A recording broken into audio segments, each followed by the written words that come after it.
Welcome back to the Building Confidence podcast, where I host Louise as a party, share what I've learned through the years, through the tears, so you don't have to. This is episode 105, and I'm going to be but answering the question, what do tradeswomen get coaching on? So this episode is proudly sponsored by Jnine, and I'll talk a little bit more about them later on. All right, so this is actually a homework task that I was given by I'm doing a speaking course at the moment, and we're practicing different ways to pitch and talk about the solutions that we have to offer in a professional setting. So one of the frequently asked questions that I am practicing presenting on is, what do tradeswomen get coaching on? What do we want to get coaching on? Why do I have this business? What do I believe that tradeswomen, mostly like referring to myself, so the reason why I started this is because I really wanted to be the person that I didn't have or I thought I needed. And when I was going through and being a trainer and assessor full time before I started this business, I was getting a lot of these questions. This was a lot of the stuff that I was helping the boys and the girls out on. I say boys and girls like they were children. They were not children. They were young adults, and some of them were mature age apprenticeships. So the adults, the men and the women that I was working with, what they needed help with. And I believe answering the question, what do tradeswomen get coaching on? I can encompass that down to two main things.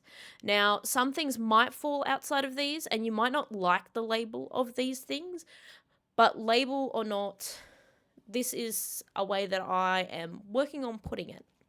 So please give me your feedback on what you think as well. I would love that, because I am working on creating like a structured program on, like a little, let's say like a course kind of thing of what tradeswomen can go through to get the tools that they need. Everyone kind of needs something different, which is why I've been playing with this a fair bit. But I digress. So I'm practicing answering the question, what do tradeswomen get coaching on?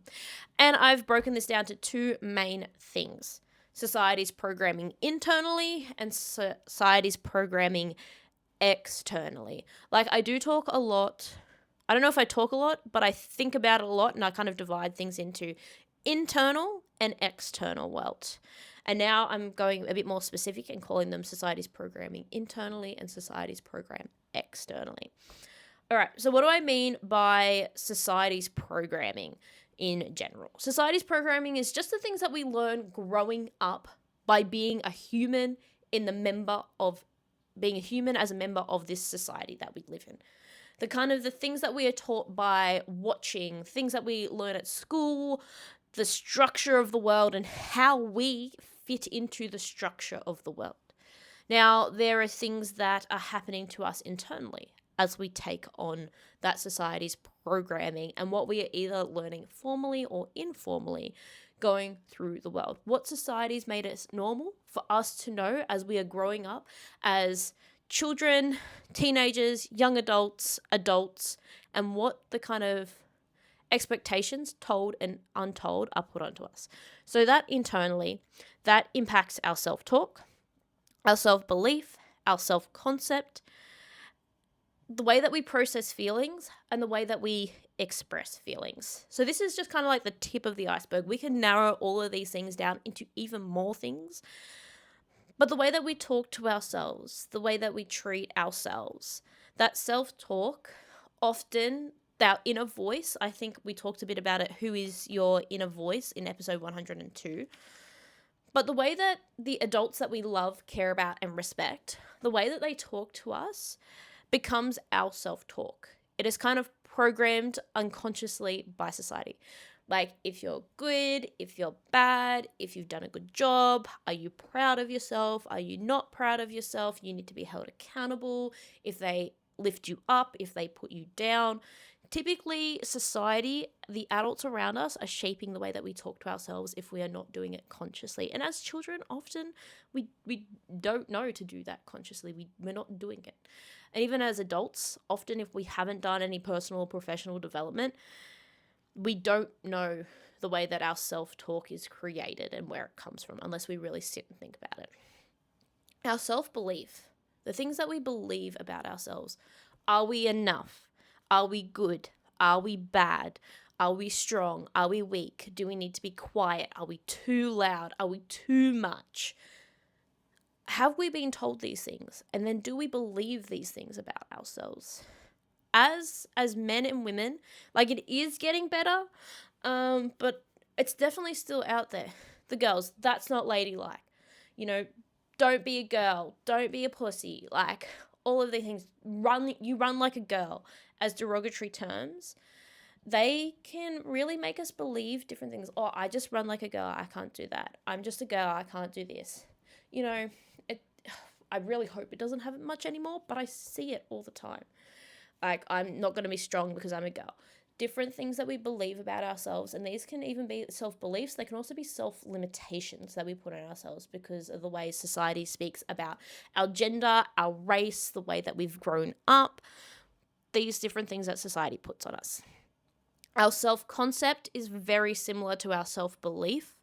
They're kind of interchangeable, so what we believe about ourselves. And I like self-concept as a really conscious thing.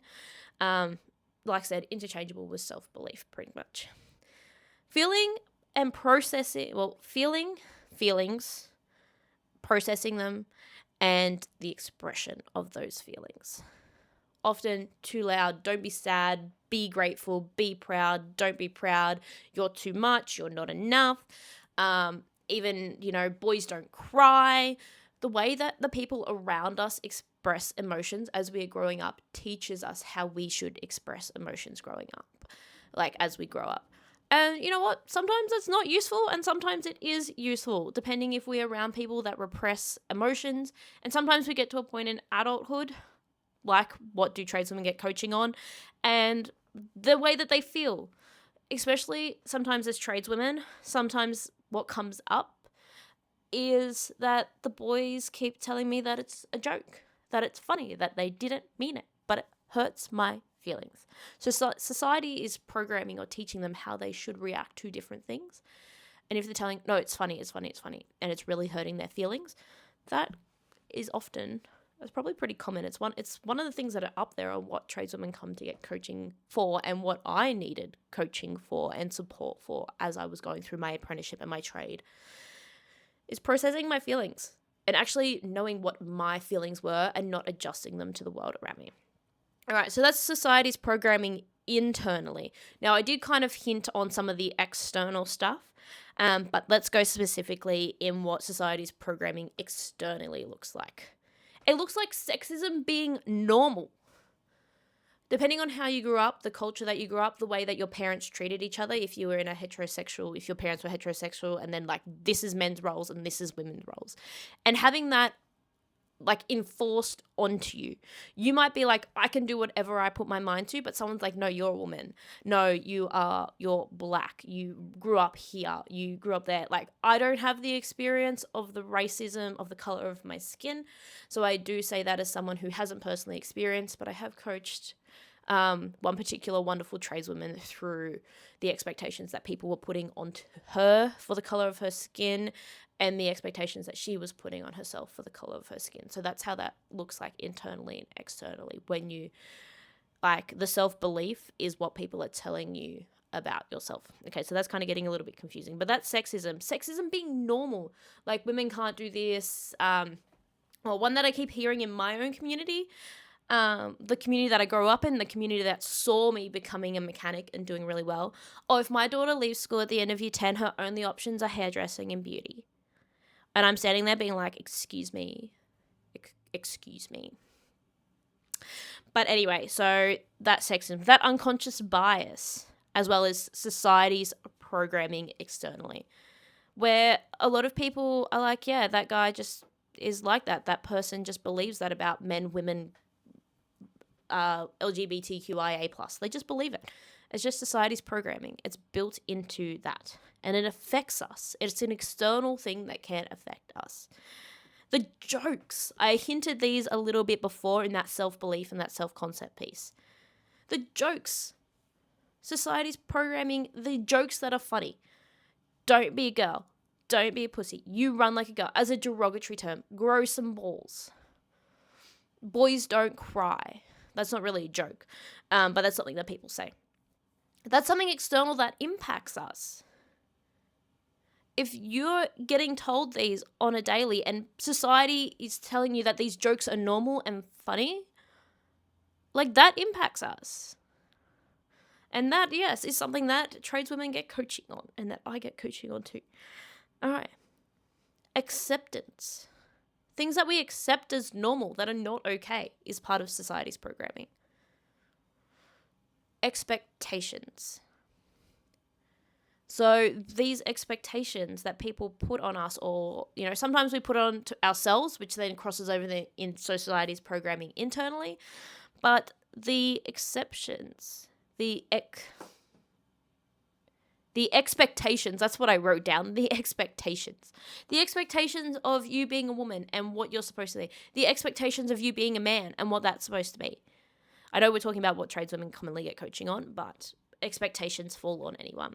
And sometimes when we are coaching on the external world, we have a look at the expectations that society puts on men and how then they react and act, and then how that impacts us as tradeswomen. So we do it as not as a way to excuse their behavior, but put a reason why behind it, and then use that to go for our plan of attack on what we do next. All right. So that is going into that. I don't know if that was very clear, because that's kind of the first time I've tried to put that out there in a 10 to 15 minute little concept. These are things that, tradeswomen have come to me for coaching. These are things that I have gotten coaching on. Mentoring, things that I see girls post up in Facebook groups on things that they're struggling with. These expectations, our internal world, and the way that society's programmed us internally, the way that we talk to ourselves, what we believe about ourselves, the way that we process emotions and express emotions. Society's programming externally, sexism, unconscious bias, the jokes that are out there that are normal, the acceptance that these jokes are normal, and the expectations that are put on us. These are things that tradeswomen get coaching on. And these are things that I can help you with if you would like help with. Like I said, I've experienced a lot of these things in different ways. Might not be exactly the same way that you're experiencing it right now, but you know what? Not that I would love to hear that you were going through a hard time, but I would love to support you. So you have someone in your corner that's listening to you, and we will make a game plan. And what we will do, so my one-on-one coaching program goes for 6 months.